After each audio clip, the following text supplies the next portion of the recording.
Hello guys, pag-usapan lang natin ang nakakagulat na balita umano guys. Patungkol umano guys na sana ay masaya na sana ang cat din sa napanood nila. Kaso nga lang kasi guys, nung sila ay magpapasalamat na, meron nga naman kasi guys, sumingit nga naman kasi. Ika nga nila guys, OMG, sa mga mahilig sumingit sa line, kahit nakita na mahaba ang pila ng mga iba. Bakit?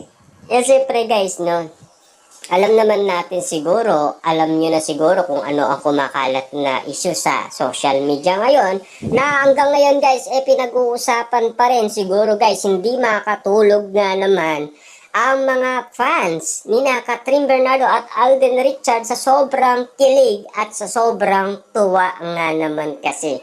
Dahil, siyempre guys, yung kagulat-gulat nga naman at siyempre mabibigla sila sa sinabi umano guys ni Marvin. At lalong-lalo na guys, uling-uli kasi ang reaction ni Joros, 'di ba? Ay ang grabe nga naman kasi guys ang mga issue na binato umano sa atin ni Marvin at ni Joros. At lalong-lalo na guys sa reaction ni Alden Richard at Catherine Bernardo. Napakasaya sana nila guys nanonood bilang pasasalamat ng mga fans na binigay nilang suporta sa Catden nung una pa hanggang ngayon, 'di ba?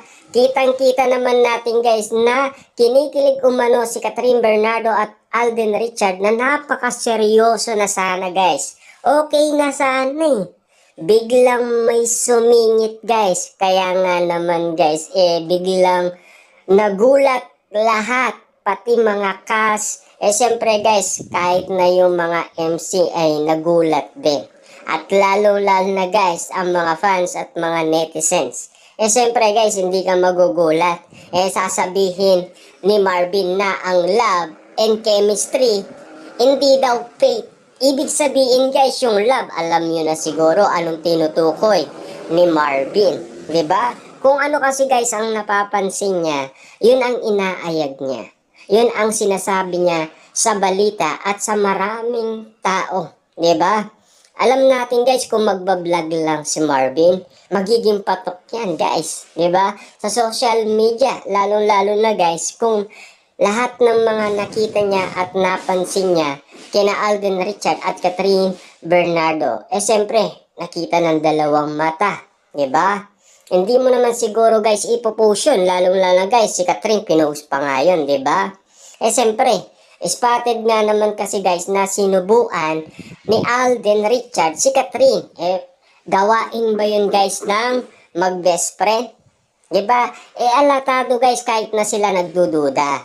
Diba? May something kasi na hanggang ngayon, ang Canada pa rin ang pinag-uusapan. Yung mga nangyari doon. Diba? Napakatindi kasi guys ng mga nangyari doon sa Canada kesa dito sa Pilipinas.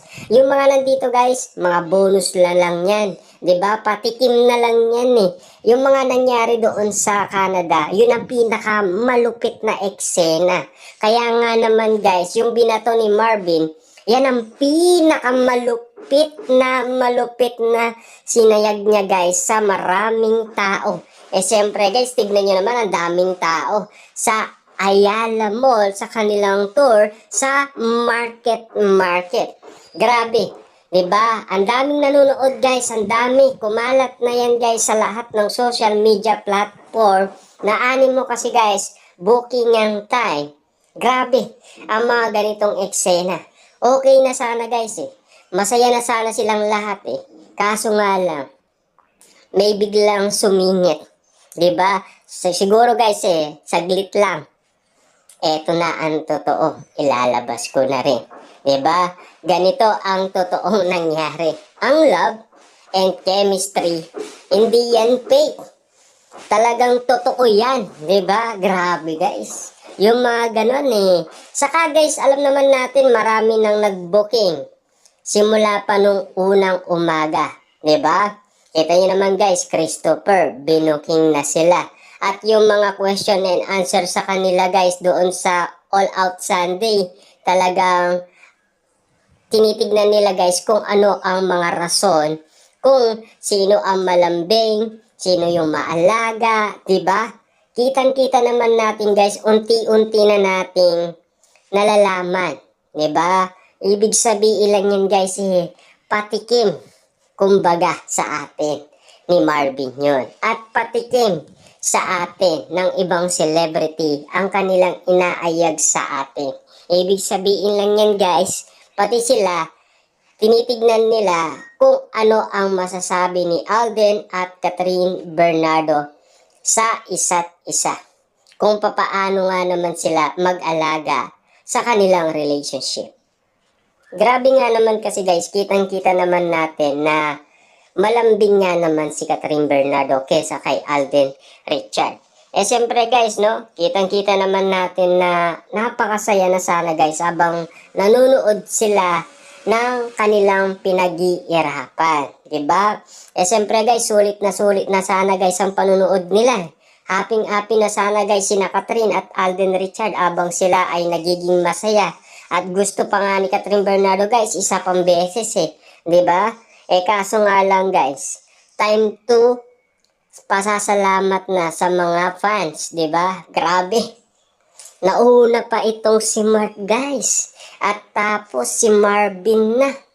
Hanggang sa nashock na guys ang maraming tao dahil sa kanyang binuksan, 'di ba?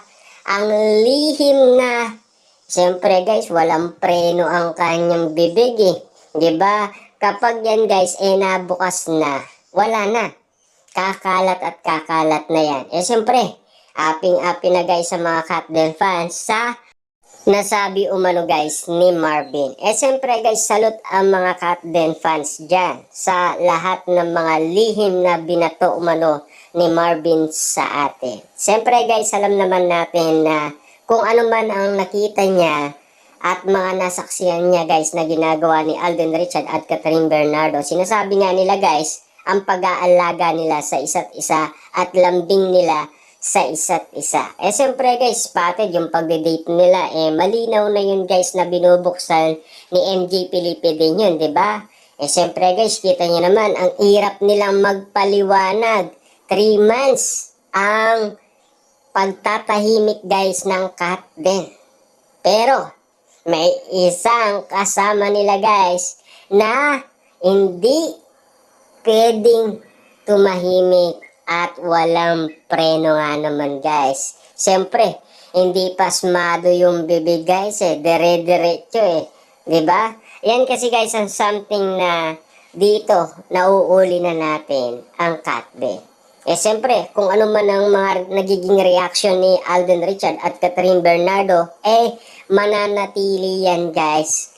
Kwento na kinuwento ni Marvin. Siyempre guys, nakakilig, di ba? Nakaka-feel good nga naman kasi guys ang kwento niya, di ba? Na binato sa atin, di ba? Nakaka-relax kasi guys Ang tagal-tagal nga naman nilang tinago-tago. Tapos si Marvin lang pala guys ang magbubuking sa kanila at siyempre magbibigay pa ng reaction si Joros, di ba? Kitang-kita naman natin guys na isa pa nga ang pagbubuking Joros. Kaya nga guys na love namin si Joros guys dahil alata yung pagganon niya guys yung pasiko niya guys. Grabe yun guys, di ba? Kitang-kita na talaga na animo guys bistado na ba ang Katden? Ano kaya guys ang resulta niyan after sabihin ni Marvin ang lihim umano guys ng Katden? Ang ibig niya sabihin sa love and chemistry, hindi daw peke. Ibig sabihin legit daw yun guys, diba? Ibig sabihin lang yan guys, lahat ng kanyang binato, ibig sabihin yun ay legit kasi nakita niya nga naman kasi guys lahat ng pangyayari. Siyempre guys, para sa kanya yun kasi ang pinakita sa kanya nina Alden Richard at Catherine Bernardo. Yun kasi guys ang naranasan niya habang kapiling niya sina Alden Richard at Catherine Bernardo sa isang month sa Canada habang sila ay nagsushooting umano. pinaranas umano guys ni na Alden Richard at Catherine Bernardo.